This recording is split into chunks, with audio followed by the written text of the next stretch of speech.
Well, good evening, everyone. Thank you very much for the opportunity. Very excited to be here to talk a little bit about Allen Creek School. And, it is only 3 weeks in, but I can say that we have had an amazing, exciting start to the school year. Our kids came to school, as always, but just extra happy and came to actually a new and improved Allen Creek School. Very excited this year. This summer, as you know, we had a lot of work done at school, things that you could see and things that were that maybe you can't really see, a lot of infrastructure, but lots and lots of amazing improvements, and we are so excited. And as you can see here, we have bathrooms and new lighting and new ceilings, new walkways, new sidewalks, and although they may seem simple or not too significant to most, our kids in our school, it is very significant, and it's such a great place to come and see all of these new improvements. So we're very excited. Kids are very excited. I'm sure there were a lot of conversations at dinner tables about the bathroom. About the bathroom, but it really was an exciting and a big improvement, and so we were really happy. Our gym has a new air filter system. We're really excited about that, and so just so much going on at school. And most importantly, I have to thank everyone involved in the construction, from every worker to every leader that kind of helped us get it ready for school, because we not only had it ready for kids, we had time for teachers to come to school and get our school ready the way we like it to welcome kids. And you would have no idea on the first day of school that all of that work was done, because it was a beautiful, welcoming school, and I was really proud, and the kids are really very happy. So thank you for that, and so it's been a great start to the year. This year, our message, as always, we're continuing to embrace our motto, being our best self, doing our best work. But as a school and as an ILT, we kind of sat back and said, well, what's important to us? What is it that's important to us? What message do we want to send this year? What do we want kids to take throughout the year? And we came up with respect. We came up with just basic manners and the power of those words. So our message this year was, where does respect grow? In Allen Creek School, it starts with those basic manners, those hello and please and thank you, including others, noticing others, all those things that make us feel good and valued. I read a story, The Invisible Boy by Trudy Ludwig, to every classroom, and the message in that book is basically about a little boy who was in school and felt invisible. And he felt invisible, and it was illustrated in a way where he was all in black and white and everyone else was in color. And throughout the story, once he was noticed by his peers by very simple gestures, whether it was a hello or noticed something good that he did, he started to get color. And every time he was given a kind word, his color stuck. And by the end of the story, he was included like everyone else and felt great. So that's our message this year. And I will say that every boy and girl, in Allen Creek School already comes with great respect. But this year, especially because I see in the halls every day now, everyone says hello, good morning, and so there's a lot of people saying it at the same time, but it really has been great. It really has been really wonderful and important. So a great start to the year, and really excited about the rest of the year. Well, also at Allen Creek, we have some commitments, and we, the adults and also our students, we certainly are committed to Pittsford's mission, and also to our values. Now, when I look at these values, student-centered, supportive environment, continuous improvement, progressive, and collaborative, I've been now here for 20 years, and these have always been our values, and we have always lived by these values. But it's always so great to have these up to remind us how can we do it better? And so, again, kids and adults are committed to these values, and that is what is driving us in terms of getting better every year. So we are going, the last year and a half, I would say, maybe even longer, the district and Allen Creek School staff have had the opportunity to be involved in a variety of professional development around professional learning communities. And we have spent time learning about what that model is, what will it do for us, what will it do for kids, how will it impact achievement. And so we've had a chance to not only kind of learn about it, but at Allen Creek School, teachers and grade levels have started to engage in parts of professional learning community. We decided from the beginning to let the 4 essential questions that PLC tells us you need to drive us. And those questions: what do we expect students to learn? How do we know they've learned it? How will we respond when they don't learn it? And how will we respond when they already know it? And those questions are not as simple as they may look. There's some really deep, important work that goes into each question. And along the way, when we were learning about the PLC, this model, we also learned about collaboration and what that actually means. And PLC tells us that there are actually 7 stages of collaboration. There's cooperation and there's collaboration. And you need cooperation in order to collaborate. But you really need to understand when you are cooperating, what does it mean to really collaborate? So when they talk about the stages, they talk about, for example, your beginning stages. The first 3 stages are when teachers are coming together and agreeing to come together. They're happy to come together and they're asking, well, why are we together? You know, what are we going to talk about? They're happy to sit and share ideas, and that's cooperation, and you need it. But when you move into collaboration is when you're really looking at these 4 essential questions and doing the work that they require. So, for example, you know, when we talk about what do we expect kids to learn, that's when we're kind of really looking at learning at the standards and making some decisions about what's the essential learning. What do kids really need to know, and what do we all agree that they need to know? And then we talk about how do we know if they learned it. And this is the assessment piece. This is where teachers are coming together and developing formative assessments, common formative assessments. And we currently have them across the district, but also within grade levels and teams, they're looking at more formative assessments throughout the year to inform their instruction and to really take a look at the work that kids create and kind of analyze that work and what is it telling us. So that's the work, that's the really collaborative work. That's when you're really becoming a collaborative team. And then finally, you know, what are we going to do now that we have some answers?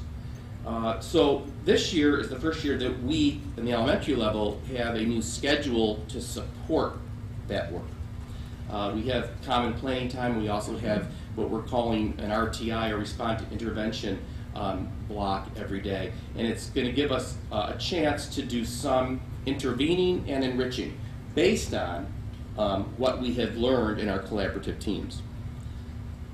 Now, that being said, we also are all at different places within the district, but also within the building in terms of where we are in the stages of collaboration. Some of us are just coming together and really deciding, you know, we're here, why are we here?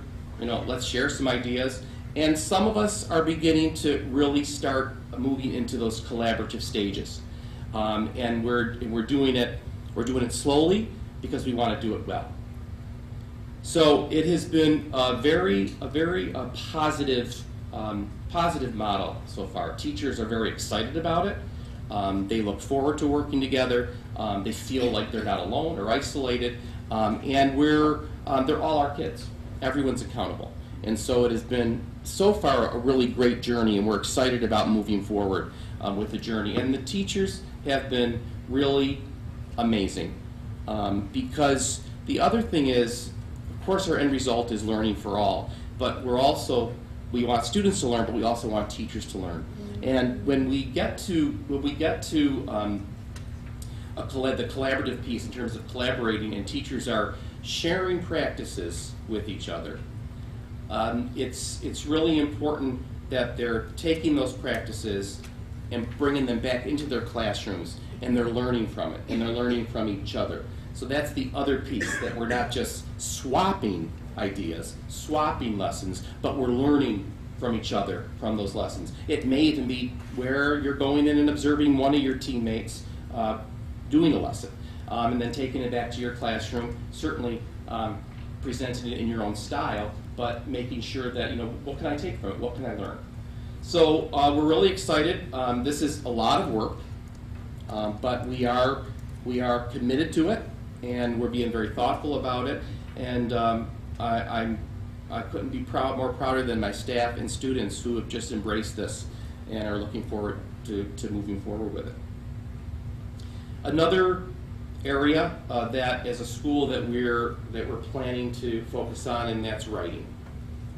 Certainly under a PLC model, but a little different than each grade level. We're really looking to focus on a K-5 vertical alignment in writing, and to say what does it mean? What does it look like from kindergarten to 5th grade? What is the progression of writing? What are the expectations that we expect from kids to come in to each grade level to have? What is proficiency level? What is mastery level? All those things that we're focused on. So our writing goal certainly is, sorry, I couldn't see it. Yeah. What do we expect kids to learn? So what do we expect kids to learn? Have a common understanding of mastery, all right? So what is proficient, what is mastery? Identifying essential learning in the writing standards.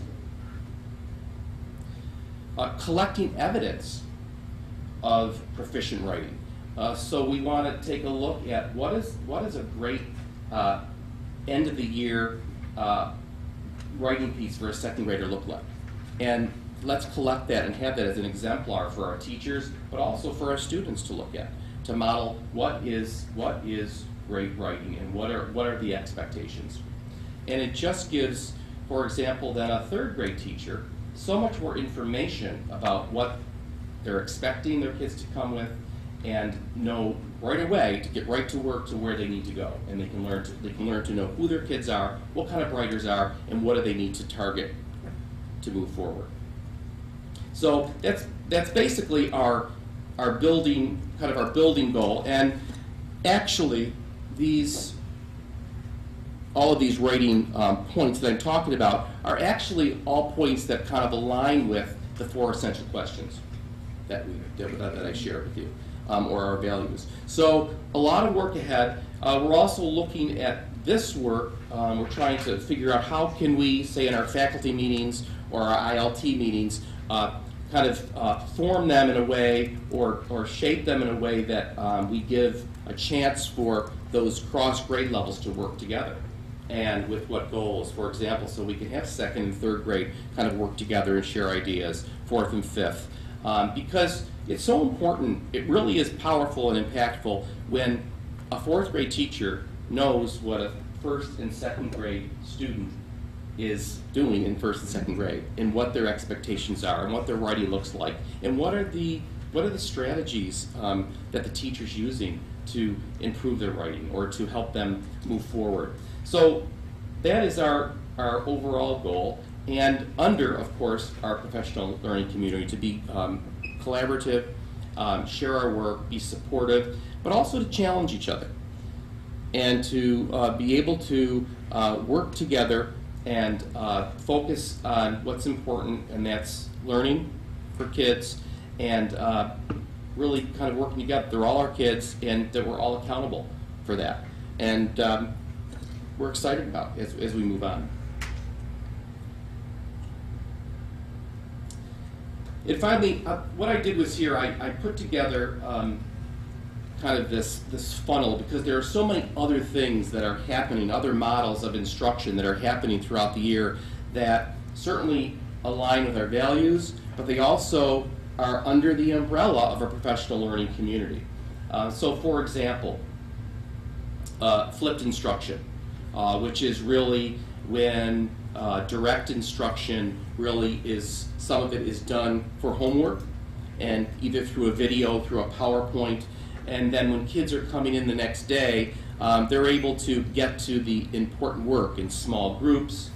They're able to have more teacher-student time, student-to-student time, all of those things that they can do during their class.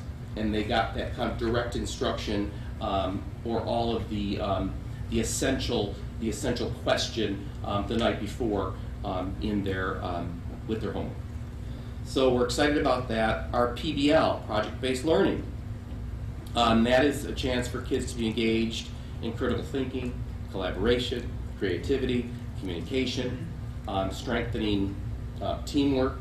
The first picture you saw up here was actually my graduating 5th grade class last year.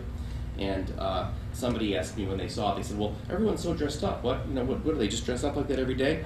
Well, what that was the end of a project that the 5th grade class did. They partnered with Wegmans and with Wegmans MVP drink. And they worked with Wegmans marketing department to come in, and Wegmans brought in the drinks that they're not on the shelves yet. And kids had the opportunity to taste those drinks, take a look at those drinks, and the marketing department took that feedback from kids and brought it back to the company, and they made changes based on their feedback. And they were also charged with creating and coming up with a marketing strategy or presentation. And every group, all the kids, for Wegmans, did presentations. And they were, as you could see, they were dressed up. They took it so seriously. They had great ideas. They were so thoughtful, and it was real to them because they were there from the beginning. So we're actually excited now to see when that drink actually comes on the shelves, and to see how it's turned out. So that was that first picture. So we're really excited about the project-based learning. And this year we're hoping to do more projects like that. Wegmans especially was very excited, and they loved coming and working with us because that drink actually was targeted to that age group. So for them it was very helpful as well. And finally, we're going to continue to strengthen our collaborative teams. And of course, our teams in our grade level, our teams as a whole school, and we're going to continue, of course, to focus on learning for all. And what I mean by that is learning, certainly our kids, learning, giving them the support they need, the enrichment they need, but also teachers.